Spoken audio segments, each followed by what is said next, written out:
ಅಪ್ಪ ನಾನು ಈಗಾಗಲೇ ಹೇಳಿದ ಹಾಗೆ ತನ್ನ ಯೌವನದಲ್ಲಿ ಹುಡುಕಿದ್ದು ಯಾರನ್ನು ಅಂತ ಈ ಹಾಡು ಕೇಳಿದರೆ ನಿಮಗೆ ಗೊತ್ತಾಗುತ್ತೆ. ಹುಡುಕಬೇಕು ಹುಡುಕಬೇಕು, ಯಾರನ್ನು ಹುಡುಕ್ತಾರೆ ಅಂದರೆ ಈ ಕಣ್ಣ ಎಲ್ಲಿದ್ದಾನೆ, ಕೃಷ್ಣನನ್ನು ಹುಡುಕ್ತಾರೆ. ಇದು ಒಂದನೆಯದು. ಎರಡನೆಯದು, ನಮ್ಮ ಶರಣ ಪರಂಪರೆಯಲ್ಲಿ, ದಾಸ ಪರಂಪರೆಯೆಲ್ಲ ಒಂದು ವಿಶೇಷವಾದ ಅನುಭಾವ ಸ್ಥಿತಿ ಇದೆ. ಹೆಣ್ಣಿದ್ದವರು ಗಂಡಾಗುವುದು, ಗಂಡಿದ್ದವರು ಹೆಣ್ಣಾಗಿ ಮಾಡುವುದು. ಶರಣ ಸತಿ ಲಿಂಗ ಪತಿ. ಅಪ್ಪ ಇಲ್ಲಿ ತಾನು ಹೆಣ್ಣಾಗ್ತಾರೆ, ಆ ಹುಡುಗ ಎಲ್ಲಿದ್ದಾನೆ ಅಂತ ಹುಡುಕ್ತಾರೆ. ಎರಡು ಅರ್ಥದಲ್ಲೂ ಕೂಡ ಅಪ್ಪ ಅಧ್ಯಾತ್ಮದ ಒಳಗೆ ಇದ್ದಾರೆ. ಕವಿತೆ ನೋಡುವುದಕ್ಕೆ ಹುಡುಗ ಎಲ್ಲಿದ್ದಾನೆ ಅವನನ್ನು ಹುಡುಕಬೇಕು ಅನ್ನುವ ಸಹಜ ಅರ್ಥದ ಹಾಗೆ ಕಾಣಿಸುವ ಅಧ್ಯಾತ್ಮ ಶೋಧದ, ತಾನು ಲಿಂಗಭಾವದ ಆಚೆಗೆ ಹೋಗಿ ಹೆಣ್ಣಾಗಿ ಆ ಕೃಷ್ಣನನ್ನು ಹುಡುಕುವ ಹಾಡು ಹಾಡುತ್ತಾರೆ ಸುಮಾ ಎಲ್.ಎನ್. ಶಾಸ್ತ್ರಿ.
ಸ್ವಲ್ಪ ಜಾಸ್ತಿ ಮಾಡ್ತಾರೆ.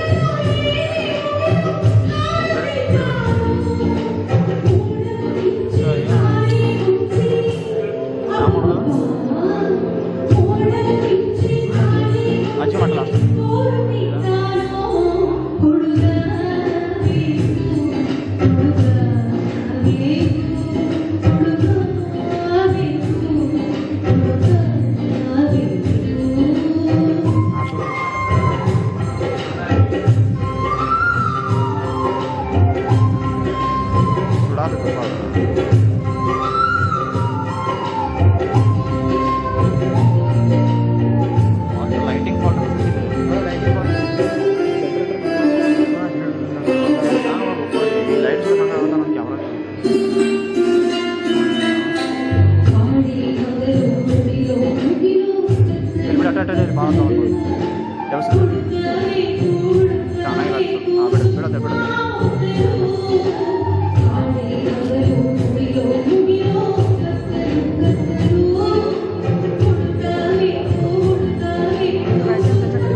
ಅಷ್ಟೇ ಕಾಂಡ ಬರಂಗಿಲ್ಲ ಅದ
ಮಾರ್ಪಡೆ ರಾಗ ಸಂಯೋಜನೆ ಮಾಡಿದ್ರು.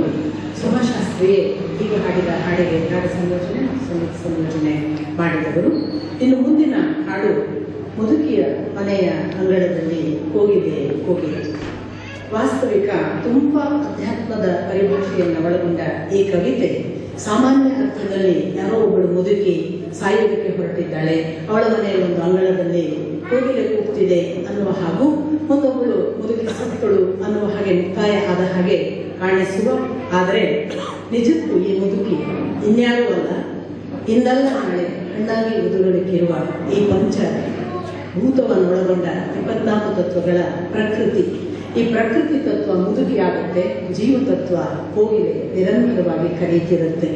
ಕರೆಯುವ ಕೋಗಿಲೆಯ ಕಡೆಗೆ ಗಮನ ಕೊಡುವ ಹೊತ್ತಿಗೆ 1, 2 ಅಡ್ಡಿಗಳಲ್ಲ, 3 ದಾಟಬೇಕು ಅದು ತ್ರಿಗುಣ, 6 ದಾಟಬೇಕು ಅರಿಷದ್ವೈರಿ.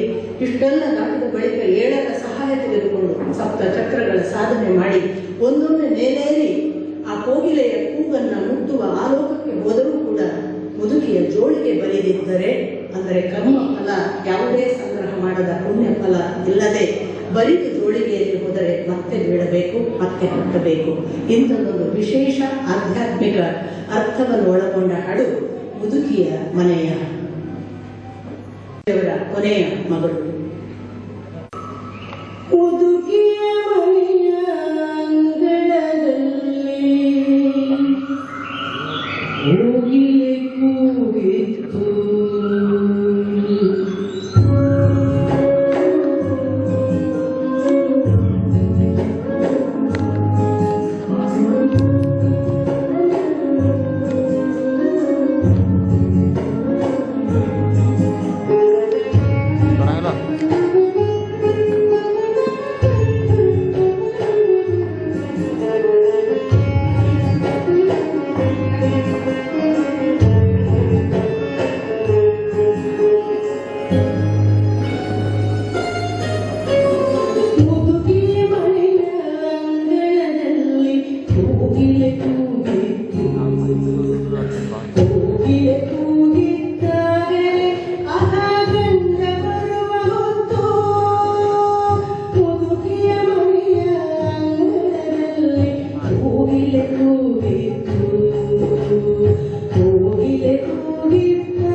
ಮುಂದಿನ ಹಾಡು ಈಗಾಗಲೇ ನಾನು ಹೇಳಿದ ಹಾಗೆ ಒಬ್ಬ ಅಧ್ಯಾತ್ಮದ ಒಳಗೆ ಮುಳುಗಿದವನು ತಾನು ಗಂಡಿದ್ದವನು ಹೆಣ್ಣಾದಾಗ ಆ ಭಗವಂತ ಹೇಗೆಲ್ಲ ತನ್ನ ಬಳಿಗೆ ಬರಬೇಕು ಹಂಬಲಿಸ್ತಾನಲ್ಲ, ಅಂಥದೇ ಬಳ್ಳಿ ಮೇಲ ಬಹುತೇಕ ಇನ್ನೂ ಯಾಕ ಬರಲಿಲ್ಲವ ಹುಬ್ಬಳ್ಳಿಯವ ಅನ್ನುವ ಧಾಟಿಯ ಅದೇ ಥರದ ನಿರೀಕ್ಷೆ ಉಳ್ಳ ಹಾಡು. ಭಗವಂತ ಇನ್ನೂ ಯಾಕೆ ಬರಲಿಲ್ಲ, ಈ ಸೀರೆ ಬಿಚ್ಚಿ ಅವನ ಮುಂದೆ ನಾನು ಯಾಕೆ ಇನ್ನೂ ಬತ್ತಲಾಗಲಿಲ್ಲ, ಆ ಬತ್ತಲು ಮಾಡುವವ ಎತ್ತ ಹೋಗಿದ್ದಾನೆ ಅನ್ನುವ ಭಾವದಲ್ಲಿ ಕೂಗಿ ಕರೆಯುವ ಒಂದು ಹೆಣ್ಣಾಗುತ್ತಾರೆ ಬನ್ನಂಜೆ ಗೋವಿಂದಾಚಾರ್ಯರು. ಅದರ ಒಂದು ಗಜಲ್ ಸ್ಟೈಲಿನ ರಾಗ ಸಂಯೋಜನೆ ಸುಮಾ ಎನ್ ಶಾಸ್ತ್ರಿ ಅವರೇ ಹಾಡ್ತಾರೆ.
ಮುಂದಿನ ಹಾಡು